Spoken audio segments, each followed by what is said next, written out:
Hello and welcome. This is Vince of vinceprep.com, presenting a presentation about the Fulbright application, writing Fulbright essays, how to secure a Fulbright grant. So my name is Vince Ritchie. I've been teaching writing since 1990, and I've been working since 2002 as a graduate admissions consultant. I've helped more than 10 people get Fulbright grants. I'm very familiar with the grant. I applied for it myself, and my best friend at NYU when I was a graduate student, my two best friends there were on Fulbright scholarships, and one of those two best friends was the one who brought me over here to Japan. So I'm very familiar with the opportunities that the Fulbright grant or sponsorship can offer you. I've seen it firsthand. Finally, in terms of my background, I am the past president and a 6-year board member of the Association of People Who Do What I Do. So that's the Association of International Graduate Admissions Consultants, or AGAC.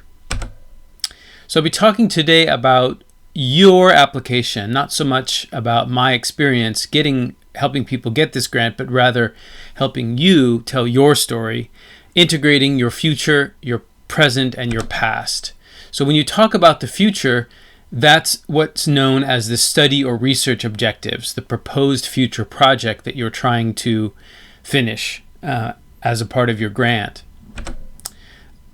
So my advice basically is to start writing the future first, because once we know where you're trying to go, it'll be easier to know how to support your idea of getting there. It's also the hardest part.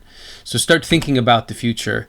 When it comes to writing about the past and present, that document is called the personal statement. So that's where you talk about who you are today and how you got to this point in your life through your past academic and professional experiences. So combining the future and the past and the present is the framework that I'll be using to illustrate or identify the best practices that you can be using to get your grant from the Fulbright Commission.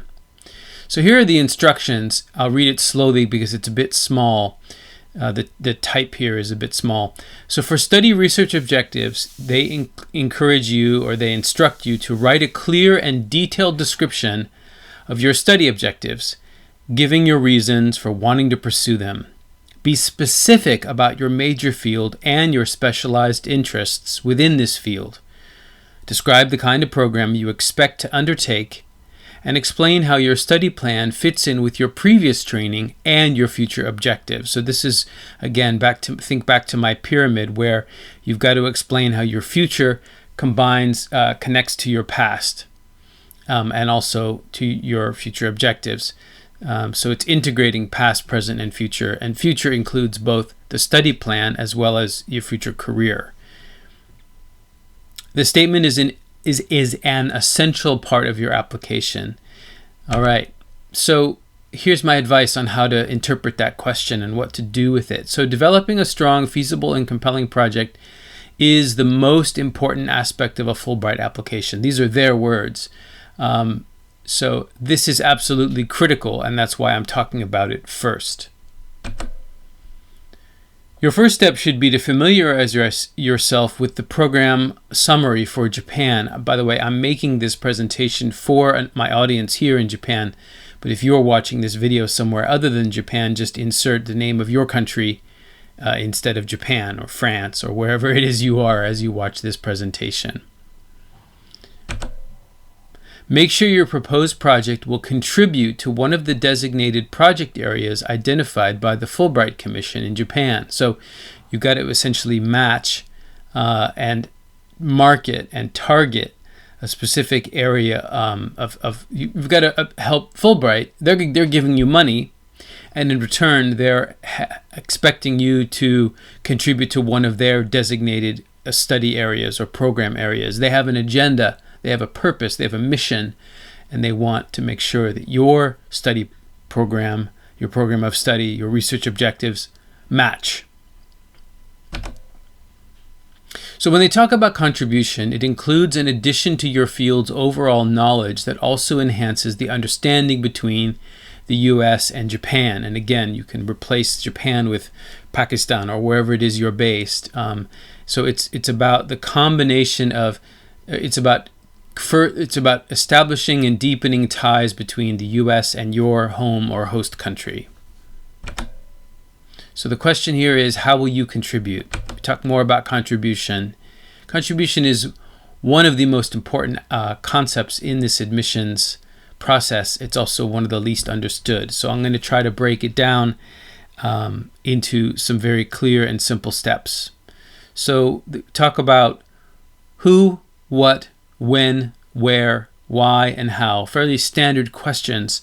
And by asking yourself these questions, you can begin to identify your contribution. So we start with who. So the first of all is, with whom do you propose to work? So which, is there a particular academic expert out there in the world who can help you achieve your objectives? You want to mention that person. What do you propose to do?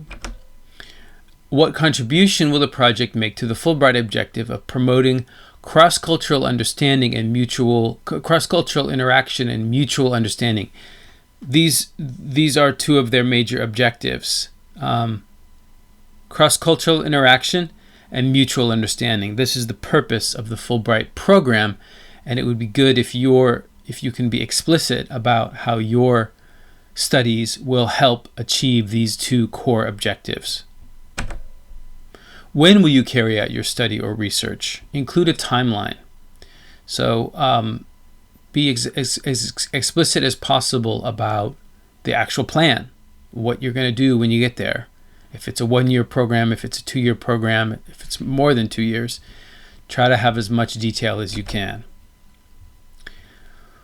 When it comes to where, you don't need to mention school names in your essay, but you need to, more broadly speaking, why must you study in the US to achieve your goals? What resources are only available in the US and not in Japan, for example, or your host country, whichever your host country is. So when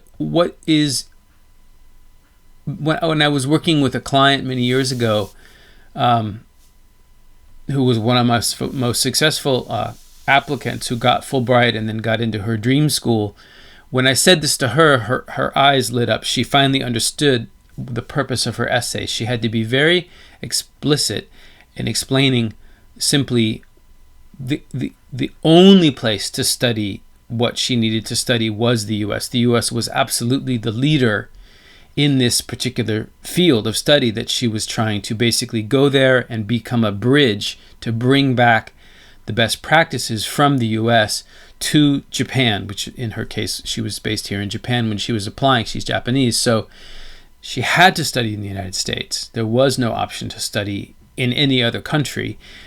The resources she needed were not in Japan. They were also not anywhere else in the world. They were only in the US. That kind of logic is very strong and very powerful and can be the key to your getting this grant.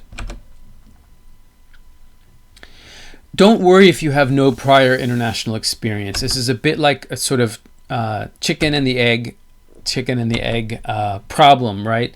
So you're trying to go to the United States to get international experience, but you've never gone overseas or lived overseas or studied overseas before.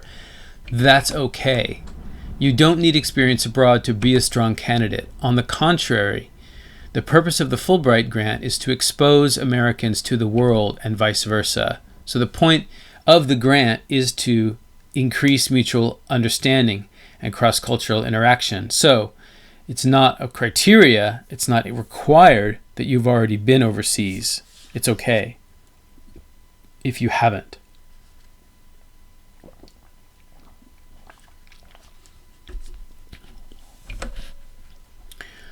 So why?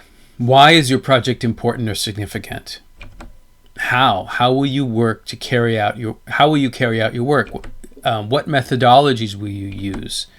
You want to focus on for things like having access to archives and specialists, site visits, interviews. So you're going to go to specific places, you're going to interview specific people. Again, around this idea that you can only study this kind of information. This information is only available in the United States. That's important to show that. How will your Fulbright project help further your academic or professional development? And these are some current issues you might consider linking to if your project is related to issues like good governance. These are sort of three of the top areas of interest to the Fulbright Commission. So studies about governance, poverty alleviation, or the rule of law. These are sort of big three topics for Fulbright. So if you can wrap your proposal around one of these three, that'd be great. If not, don't worry about it. Do your best. Get feedback. Remember your audience. The people reading your application are absolutely not experts. Try to avoid academic or professional jargon, specific technical words that they don't know. Don't use those words.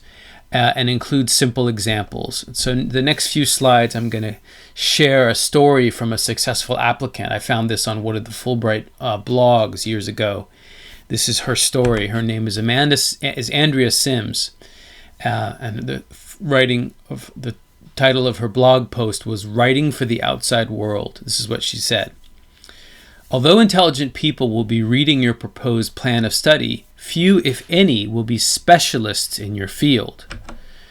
If you have spent a long time in your field, you might forget that outsiders who do not know your world will not understand the technical terms you use every day with fellow insiders. So the very basic concept is every day you use certain words and to you they're very natural and you assume everyone understands them because everyone around you every day understands them.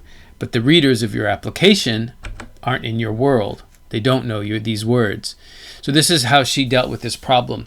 My mentor took my proposal, underlined everything she didn't understand, and made me do it again and again. Then I sent my proposal to my parents, who are also not linguists. And I wrote it again. And yes, again. The point is she's demonstrating that you need to allow a lot of time to complete your application because you're going to want to get feedback and it's going to take you a long time to make your examples as simple as possible. Each time I clarified the ideas while reducing the terminology. So she took out the technical aspects and just simplified it and simplified it and simplified it. Thanks to my simple example, one of the people who had read my application was able to intelligently explain my proposal to her boss based solely upon what I had written. That is the goal. So remember as well with the Fulbright that you have to pass an interview. Your interviewers are not, most of the interviewers hail from other disciplines, meaning they're not specialists like you. Most of the people interviewing you are not experts in the areas where you are an expert. So, one more reason to have simple terms, simple logic, simple examples that can be understood by someone from an outside discipline, not only for the essay, but also for the interview. So here's Senator Fulbright. That's him there in the corner. The whole program was created by him and named after him. He was a senator, United States Senator, Senator Fulbright. So that's him saying, now I understand. So in terms of feedback, this advice applies to, Andrea's advice applies to any scholarship or admissions essay. Because you need to get a lot of feedback, you want to start early, you want to get help, and you want to try to enjoy the process of discovering yourself and sharing your story. This process can be very revelatory, this process of exploring and connecting your past and present and future can yield a lot of insights. You've probably never done this before. And by doing it now for Fulbright, you'll be that much more ready to do it later for your actual target schools. Sad thing, I've only seen this happen once, but I have seen this happen where you get the Fulbright grant, but then you don't get admitted to any of your target schools. Maybe you don't have a good range of schools that you apply to. That's another aspect of this application strategy. But the whole point is not only to get the Fulbright, of course, it's to get admitted to your dream school as well. So if you do the Fulbright application thoroughly and well, as we've been outlining today, I think you're that much more likely to get to be admitted to your eventual dream school. Yeah, even if not selected, the process of applying for a Fulbright scholarship helps you clarify your goals. You want to connect your past, your present, and your future. There it is again.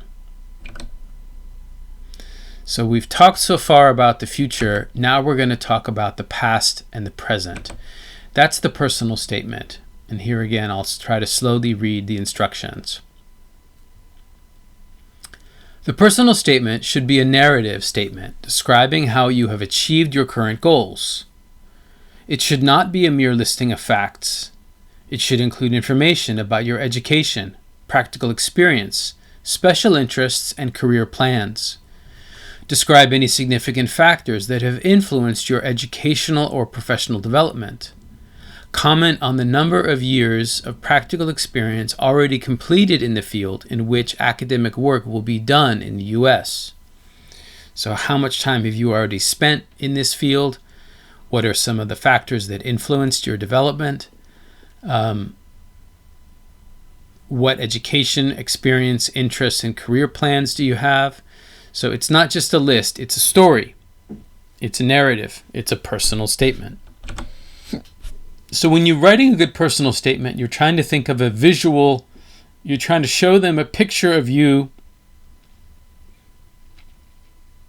as an individual. And I say picture very much, it's not a photo album. Unfortunately, it's not Instagram. You can't actually include pictures, but you need to tell in words what those pictures would be if you could submit a photo album or to them. This is me studying whatever I studied. This is me working in my field, developing experience and expertise. Connect the dots. What you did first, maybe your academic background. What you did second, maybe your professional background, and what you're doing now. You want to show a kind of logic. A plus B equals C. How can you integrate past, present, future? So in your personal statement, you want to tell the committee more about how you came to this point in your life and where you see yourself in the future. So this overlaps a little bit with the study plan, but not completely. The research or study objectives is very, very detailed. The research, the future study plans in the personal statement are, of course, much shorter.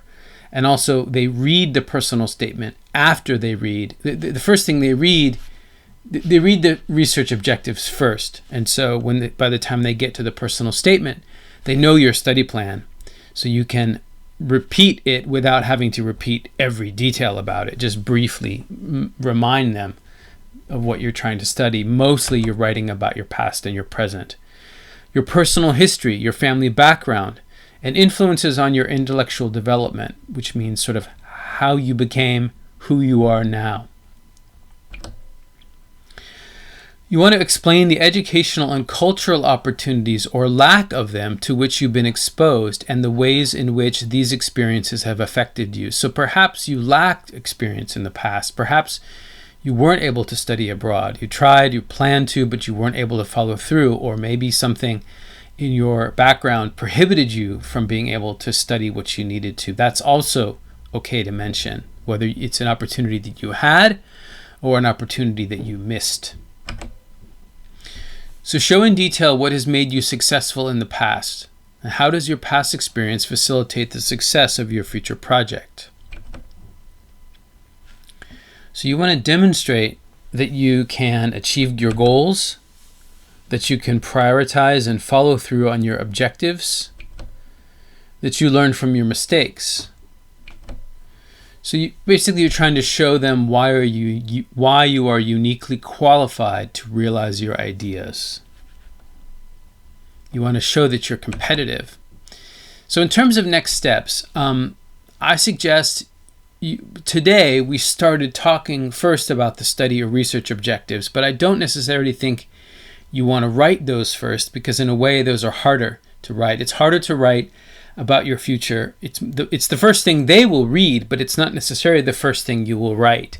I think you can create your CV and your personal statement at the same time. CV or resume and personal statement is easier. The whole thing with writing an application like this one is to have forward momentum, to be making progress all the time. So if you do the CV and the personal statement at the same time, I think they're very much matched and linked. Then it's time to research and write your study or research objectives. And finally, don't forget to prepare for the interview. So in terms of the process of admissions counseling, when you work with an admissions consultant, you want to, first of all, create and update your CV. You want to clarify your study or research objectives. You want to structure your personal statement. And you want to train for the interview. These are all things that we are happy to help you do. So I can take your questions, not through them. I don't really like to use YouTube for Q&A. If you have questions, contact me please through my website, which is vinceprep.com. You can find my website if you just Google or search for the phrase Vince Fulbright. So helping people get free money is one of my favorite things. I am a big believer and supporter of the Fulbright's Commission, the mission of the Fulbright, which is to promote intercultural communication and collaboration, cross-cultural understanding. I'm an American living here in Japan. My whole life has been about those two things, intercultural communication and mutual understanding between groups of people. So I'm a big believer in their mission, and I love helping people get scholarships from the Fulbright. It's one of my favorite activities. So do Google me, find Vince Fulbright, find my website. There's a contact form over there at vinceprep.com, and I would love to be in touch with you to see if there's a way that I could perhaps help you in this process. All right. As always, thanks for watching. Subscribe to my channel. I appreciate your likes, your shares, your subscriptions. Best of luck with Fulbright or whatever it is you're working on. Bye for now.